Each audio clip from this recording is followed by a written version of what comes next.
Assalamualaikum warahmatullahi wabarakatuh.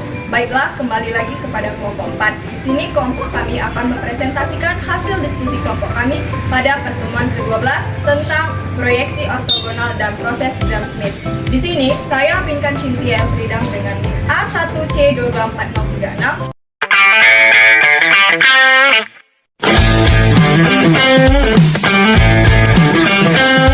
serta rekan kelompok saya yaitu Zaki Farul Gibran dengan NIM A1C2411.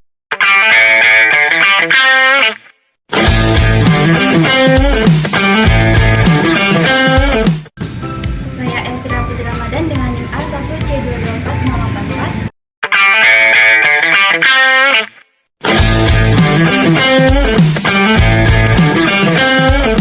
Saya Yudha Rustiti Syahaan dengan NIM A1C224033.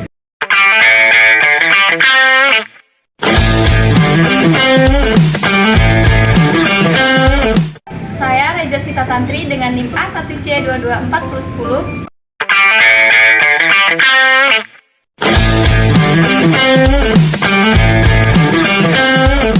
Saya Nur Hafni Aulia dengan NIM A1C224089.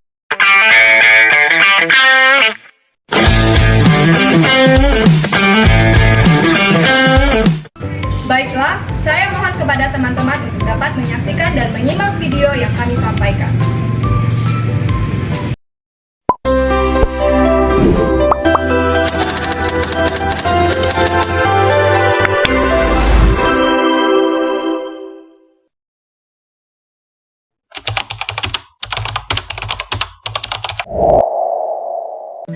Baiklah, di sini saya akan menjelaskan materi mengenai konsep dasar ruang hasil kali dalam.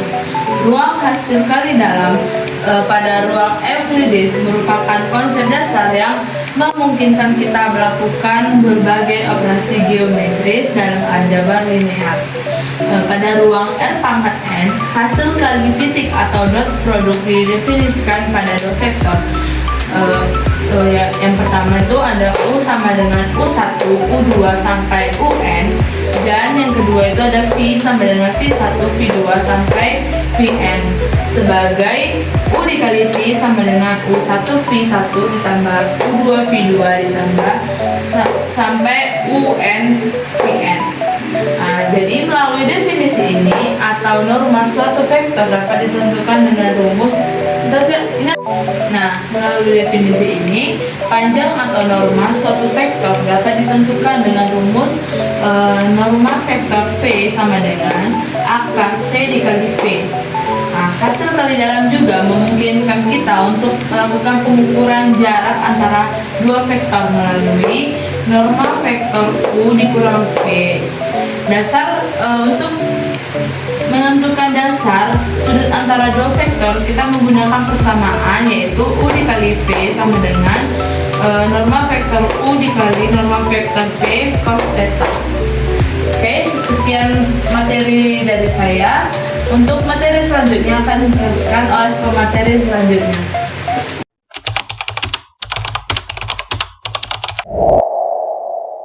Baiklah, di sini saya akan menjelaskan tentang ortogonal. Nah, di dalam bahasa yang sering kita dengar, ortogonal ini juga sering disebut sebagai saling tegak lurus. Nah, apabila kita definisikan secara lebih kompleks dan mendalam lagi, ortogonal ini merupakan sebuah himpunan pada ruang hasil kali dalam. Nah, jika semua pasangan vektor yang berbeda dalam himpunan tersebut disebut ortogonal. Jadi ortogonal ini merupakan suatu vektor pada ruang hasil kali dalam dan pasangan vektor yang berada di dalam himpunan. Baiklah, selanjutnya ada teorema terkait ortogonal. Nah, secara operasional, apabila kita misalkan terdapat sebuah himpunan T, di mana himpunan T ini berisikan tentang vektor C1, C2, titik-titik C ke N.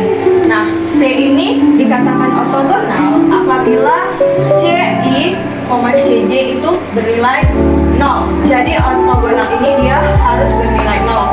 Kemudian untuk I itu nilainya tidak sama dengan J.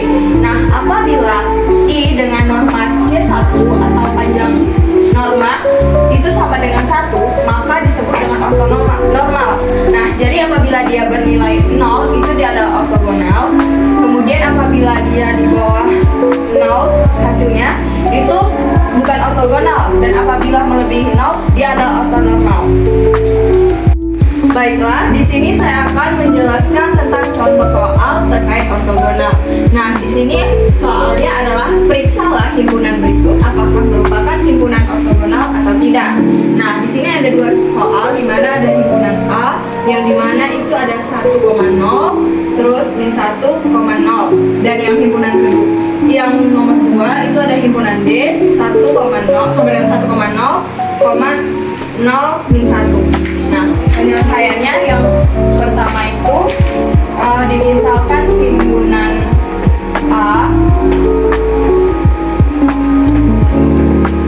A itu adalah sama dengan A1, A2. Nah, ini kita misalkan nih, ini adalah A1 dan ini adalah A2-nya. Ini A1, ini adalah A1 dan ini adalah A2-nya. Maka proyeksinya adalah A1, A2 itu sama dengan A1, himpunan A1 dikali himpunan A2. Maka nilainya adalah ini 10 dikali min 1,0. Maka hasilnya adalah min 1. Nah, kan tadi kita disuruh periksa apakah ini ortogonal atau bukan. Syarat ortogonal adalah dia bernilai 1. Karena min 1 itu tidak sama dengan 0, maka himpunan A bukan ortogonal.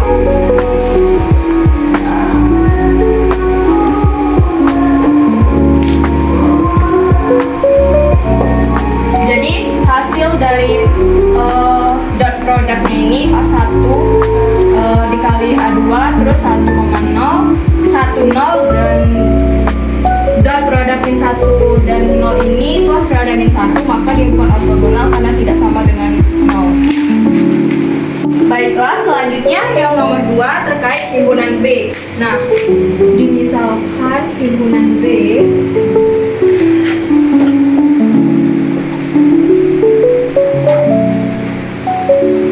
itu sama dengan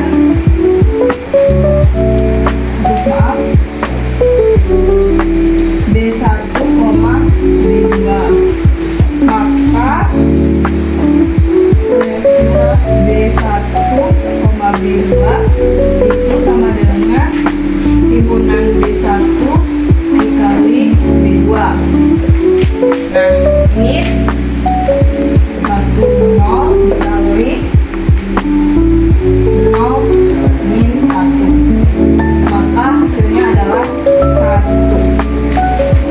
Nah, hasil dari himpunan B adalah 1. Karena dia tidak sama dengan 0, maka dia bukan ortogonal, tetapi ortonormal. Nah, untuk itu kita periksa nih dengan menggunakan norma. Selanjutnya kita periksa dengan norma.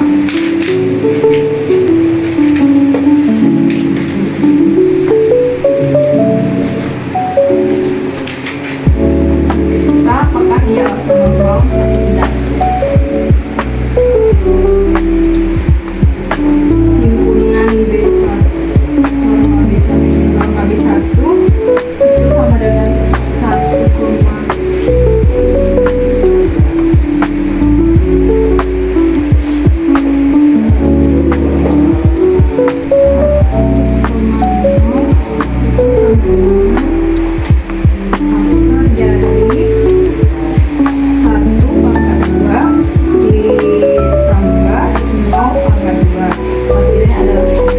kemudian panjang norma B2 itu sama dengan 0 min 1. Akar dari 0 kuadrat ditambah negatif 1 kuadrat, hasilnya adalah 1. Maka untuk himpunan yang B pada soal nomor 2, dia adalah ortonormal karena bernilai 1, dan karena dia bernilai 0 apabila setelah kita periksa ternyata panjang norma B1 dan B2 itu adalah 1, maka dia disebut dengan ortonormal. Nah, sedangkan ortogonal ortogonal itu dikatakan sama dengan ortonormal apabila dia bernilai 1. Maka soal nomor 2 ini dikatakan dengan ortonormal dan juga ortogonal.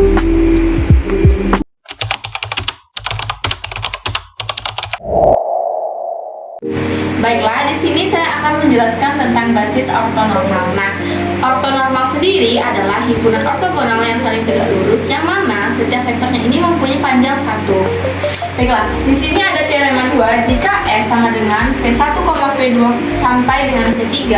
Ini adalah basis dari ortonormal untuk ruang kali hasil dalam V dan U adalah sembarang vektor dalam V.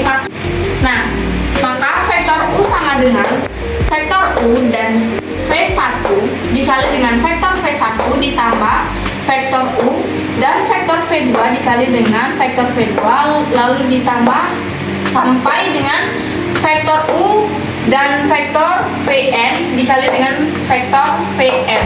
Nah, untuk selanjutnya adalah kita akan membuktikan dari teorema 2 ini.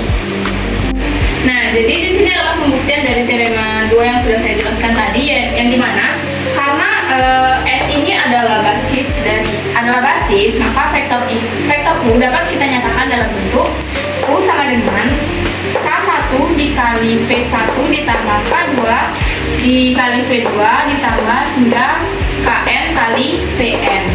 Nah, kita akan melengkapi untuk bukti tersebut dengan memperlihatkan bahwa KI ini sama dengan vektor U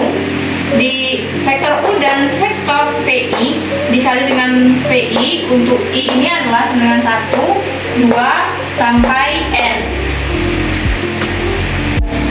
Nah, lanjutan dari pembuktiannya tadi, karena untuk setiap vektor V ini dalam S ini kita peroleh vektor U dan vektor VI sama dengan K1 dikali V1 ditambah K2 dikali V2 lalu ditambah hingga Kn dikali dengan Vn dan Vi. Nah, maka K1 dikali V1 dan Vi lalu ditambah K2 dikali V2 dan Vi lalu ditambah hingga Kn dikali Vn, dan Vi. Nah, karena S ini adalah himpunan ortonormal, maka kita peroleh vektor VI dan vektor VI sama dengan norma kuadrat dari VI sama dengan 1. Dan untuk vektor VI dan vektor J-nya itu sama dengan 0 jika J dan I-nya ini tidak sama. J tidak sama dengan I. Maka persamaan di atas ini dapat kita sederhanakan menjadi vektor U dan VI sama dengan KI. Nah, jadi sekianlah penjelasan tentang basis ortonormal yang bisa saya sampaikan. Materi selanjutnya akan dijelaskan oleh pemateri berikutnya.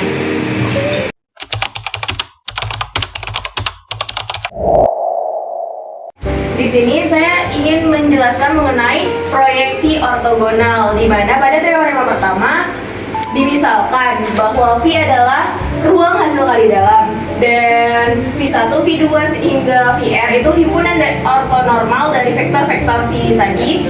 Nah, jika W itu adalah ruang yang direntangkan oleh V1, V2 hingga ke Vr, maka setiap vektor U dalam V dapat diungkapkan sebagai U sama dengan W1 ditambah W2, di mana W1 ini terletak pada ruang W dan W2 ini ortogonal dengan ruang W, atau dinotasikan sebagai untuk W1 sama dengan vektor U V pertama dikali dengan V pertama ditambah dengan vektor U pada V2 dikali dengan V2 hingga ke vektor U di vektor U pada VR dikali dengan VR. Nah, untuk W2-nya ini dikurang. Kalau tadi kan ditambah, tandanya ini ditambah, operasinya ditambah, sedangkan kalau W2 ini dikurang, yaitu vektor U pada V pertama, V V1 dikali V1 dikurang dengan vektor U pada V2 dikali dengan V2 hingga dikurang dengan vektor U pada VR dikali dengan VR. Nah, di sini ada gambar dari ruang dimensi 3 yang dimana ada panjang, lebar, kali tinggi. Untuk W1 yaitu lebarnya, itu adalah proyeksi ortogonal di vektor U pada ruang W, atau bisa kita notasikan sebagai proj WU atau proyeksi ortogonal di vektor U pada ruang W. Kemudian untuk W2-nya itu adalah komponen dari vektor U yang ortogonal ke ruang W, atau bisa kita notasikan sebagai U atau vektor U dikurang dengan proj WU atau vektor U dikurang dengan proyeksi ortogonal di vektor U pada ruang W. Untuk notasi dari proj WU itu sama seperti sebelumnya, yaitu W1. Sedangkan untuk U dikurang dengan proj WU itu sama dengan U dikurang dengan W2, atau ininya itu diubah notasinya, operasinya itu menjadi kurang, dimana U dikurang dengan vektor U pada V pertama dikali dengan V pertama dikurang dengan vektor U pada V kedua dikali dengan V kedua dikurang sampai ke vektor U pada VR kali VR, begitu. Nah, untuk teorema yang kedua adalah dimisalkan jika U adalah U dan A adalah vektor-vektor dalam Rn, R pangkat n itu atau ruang Euclid, dan jika A-nya itu tidak sama dengan 0, maka vektor U dapat diekspresikan dengan tepat satu cara dalam bentuk U sama dengan W1 ditambah W2, di mana W1 ini perkalian skalar dengan A dan W2 ini ortogonal terhadap A. Untuk pembuktiannya ini kita ketahui bahwa W1 ini skalar, perkalian skalar itu berarti skalar itu kan biasanya kita notasikan sebagai K. Jadi W1 sama dengan K dikali dengan A. Kemudian dan W2 ini ortogonal terhadap A. W2 sama dengan W2 dikali A itu sama dengan 0. Kemudian juga dari sini kita tahu bahwa vektor U sama dengan W1 ditambah W2. Jadi U-nya sama dengan W1 ini tadi, W1 ditambah W2 sama dengan W1-nya tadi KA ditambah dengan W2. W2-nya ini tadi 0, langsung aja ya, 0 sama dengan, jadi U-nya sama dengan KA. Nah, karena A-nya itu tidak sama dengan 0, maka kita kalikan di kedua ruas. U dikali A sama dengan KA dikali A, sehingga hasilnya U sama dengan K norma A kuadrat. Jadi K-nya sama dengan U kali A tadi. Sorry, ini tadi tidak ada. Jadi ini dibetulin, jadi U dikali A per K norma A kuadrat.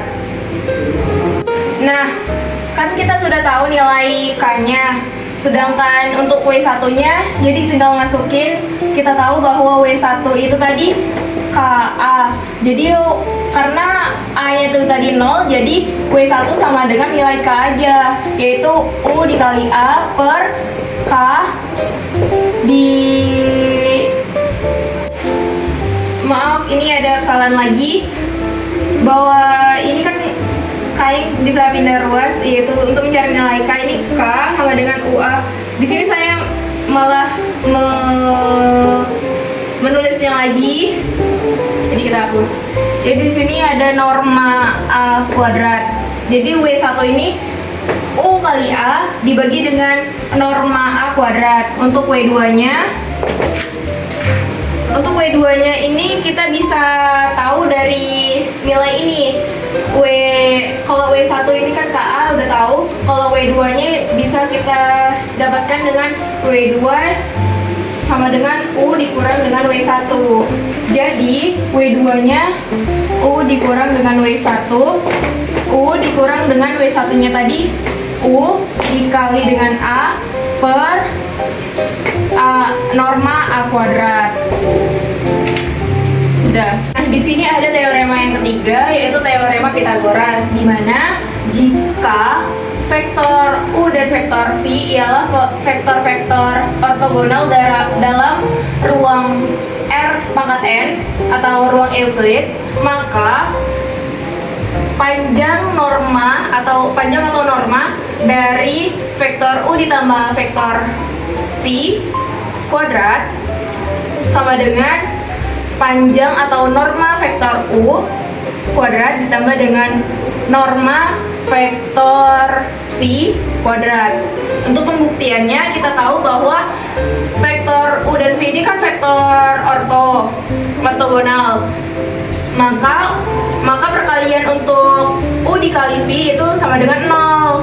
Sehingga norma vektor U ditambah vektor V kuadrat ialah vektor U kuadrat ditambah dengan 2 dikali dengan vektor U kali vektor V ditambah dengan panjang vektor V kuadrat, sehingga menghasilkan panjang vektor U kuadrat karena ditambah dengan 2 dikali 0 ditambah dengan panjang vektor V kuadrat, sehingga hasilnya panjang vektor U kuadrat ditambah dengan panjang vektor V kuadrat, sehingga teorema tersebut terbukti. Satu lagi, Bel. Nah, di sini ada teorema yang keempat, yaitu tentang aproksi terbaik, di mana jika W adalah subruang yang berdimensi berhingga dari ruang hasil kali dalam V, dan jika U adalah vektor dari V, maka proyeksi ortogonal vektor U di ruang W adalah aproksi terbaik bagi vektor U dari ruang W, yang bisa dinotasikan sebagai panjang U.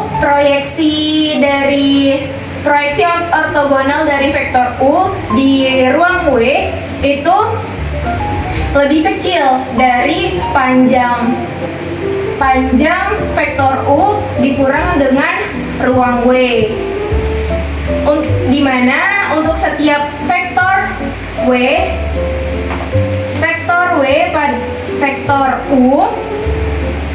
U pada ruang W yang berbeda dari proyeksi vektor U di ruang W.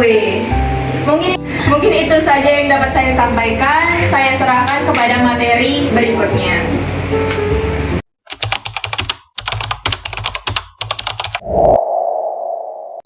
Baiklah, di sini saya akan menjelaskan tentang bagaimana proses Gram-Schmidt.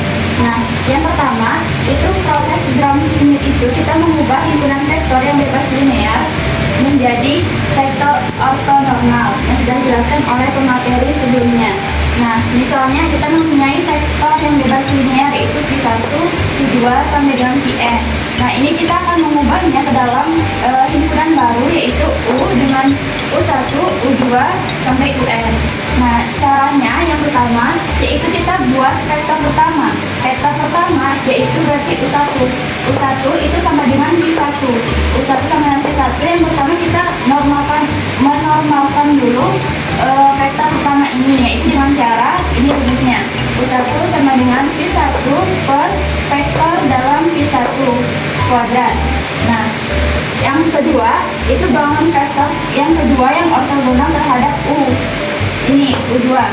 U2 itu berarti ini rumus awalnya yaitu V2 sama dengan proyeksi U1 V2. Nah, rumus yang ini untuk proyeksi ini itu rumusnya sama seperti yang sudah dijelaskan oleh pemateri sebelumnya, yaitu U2 sama dengan V2 dikurang V2, U1 dikali U1. Kemudian kalau kita sudah dapat nilai U2-nya, U2 ini kita normalkan lagi dengan cara sama seperti yang ini, yaitu U2 dalam vektor U1 kuadrat. Nah, begitu juga untuk yang vektor ketiga, yaitu dengan kita bentuk berarti U3.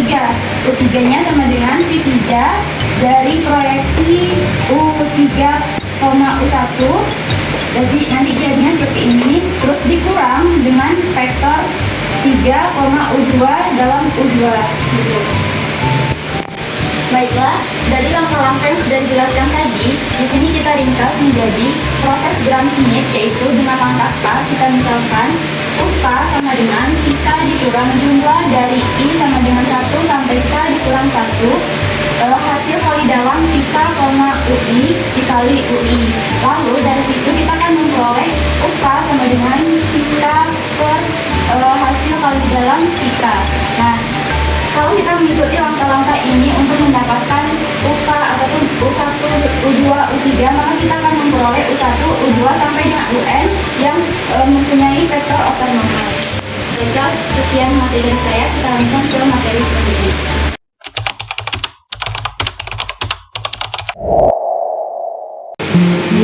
Oke, di sini tuh kita disuruh mencari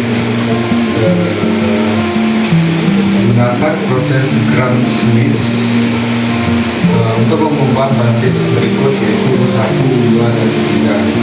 Nah, caranya adalah kita cari dulu masing-masing vektornya, proyeksi vektornya, yaitu dengan V1 itu dengan cara U, vektor U dibagi dengan norma dari vektor U1. Nah, U itu kan 1, 1, 1. Nah, cara mencari norma dari vektor U1 itu sama dengan 1 kuadrat ditambah 1 kuadrat ditambah 1 kuadrat sama dengan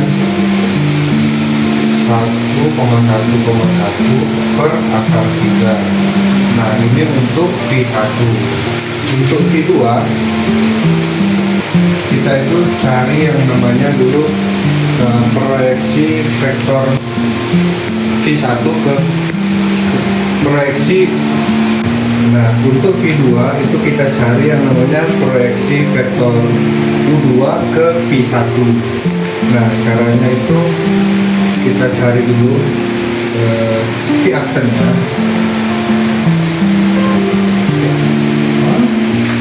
2, 3. Nah, yang pertama-tama itu kita cari dulu yang namanya V aksen dari U2, yaitu dengan cara mengurangi U2 dikurang proyeksi dari vektor U2 ke V1. Nah, U2 itu kan sudah kita ketahui tadi, U2 ini 1,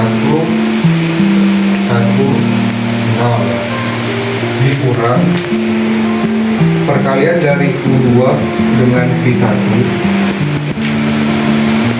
U2 itu kan 1, 1, 0, jadi min 1 dikali 1/3 ditambah U2 1 dikali 1/3 ditambah 0 dikali 1/3 0, jadi nggak perlu tulis apa per jarak dari norma atau jarak dari V1 itu dengan 1 1/3 tadi. 1/3 kuadrat ditambah 1/3 kuadrat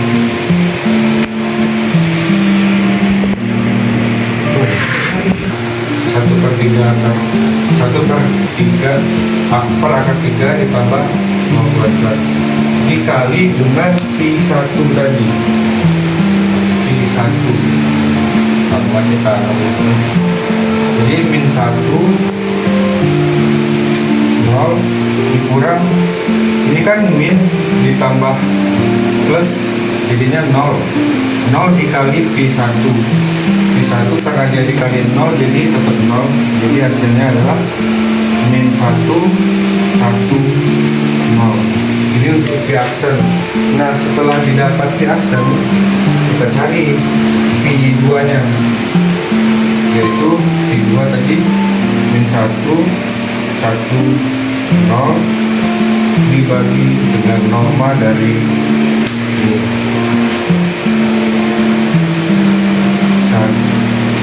1 kuadrat min 1 kuadrat ditambah 1 kuadrat sama dengan min 1 1/2 dapatlah V2 ini. Nah kemudian untuk mencari V3 itu kita cari dengan sama sebelumnya, kita cari V aksennya terlebih dahulu yaitu dengan cara U3 dikurangkan dengan proyeksi vektor V1 vektor U3 ke V1 dikurang proyeksi vektor U2 ke V1 ke U3 ke V2. Nah, dan pertama-tama itu kita cari dulu V aksennya. Ini kita bisa lanjut U3 1 2 1 dikurang U3 dikali V1 ini berarti 1/3 tambah 2/3 tambah 1/3 per norma V1 kuadrat. Jadi 1/3 kuadrat ditambah 1/3 kuadrat ditambah 1/3 kuadrat dikali dengan V1. Nah ini kita cari dulu yang proyeksi dari vektor U3 ke V1. Nanti kita bisa gabungkan. Ini hasilnya adalah 1 ditambah 2 ditambah 1 karena penyebutnya sudah sama akar 3 jadinya 4/3. Nah ini kan kalau kita kuadratkan menjadi 1/3 kalau kita jumlahkan hasilnya 3/3 jadi 1 kan, jadi nggak perlu kita tulis lagi dikali dengan V1 itu 1/3 dikali 1/3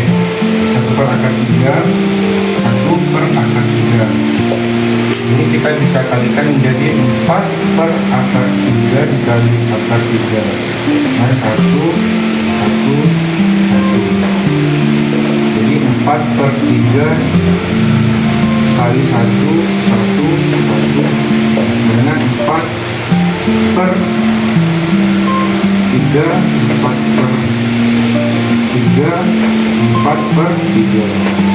ini untuk si proyeksi vektor U3 ke V1. Nah kemudian kita cari proyeksi vektor U3 ke V2. Ini mungkin kita bisa hapus dulu.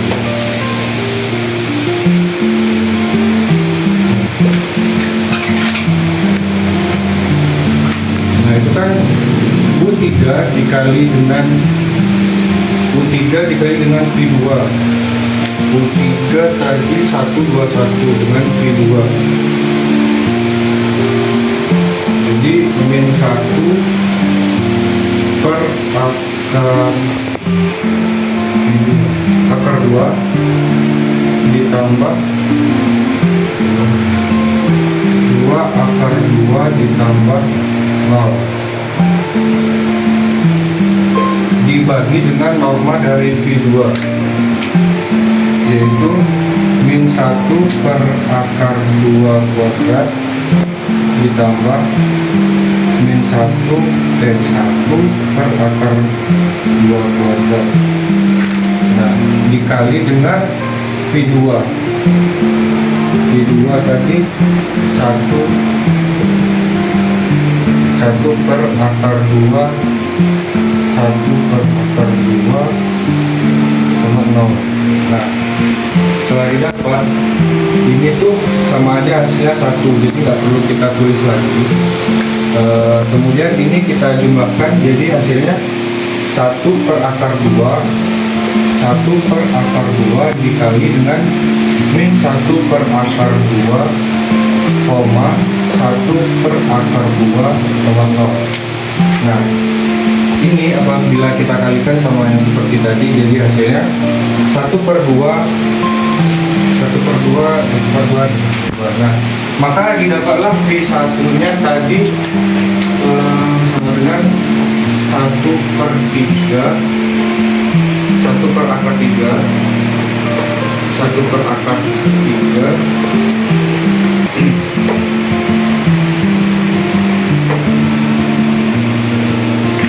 maaf ini ada yang salah, 2. Nah, ini kita bisa ambil dulu. Nah, maka V3 nya itu yaitu tadi 1 dikurang dengan 4 per 3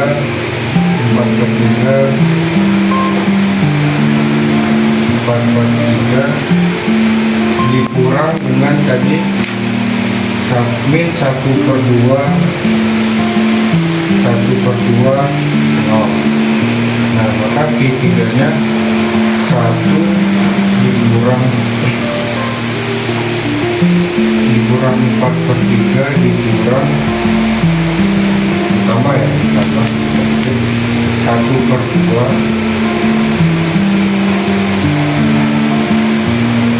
sama 2 dikurang 4 per 3 dikurang 1 per 2, 2 dikurang 4 per 3 dikurang 1 per 2, dan 1 dikurang 4 per 3 1 dikurang 4 per 3. Karena ini 0 jadi nggak perlu ditulis lagi, maka hasilnya adalah 1 dikurang ini kita samakan dengannya 3 per 3 dikurang 4 per 3 per 3.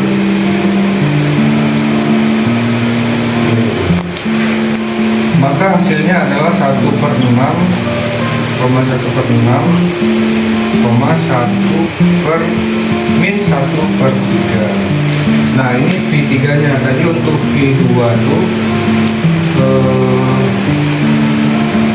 min 1 per 2, min 1 per akar 2, 1 per akar 2.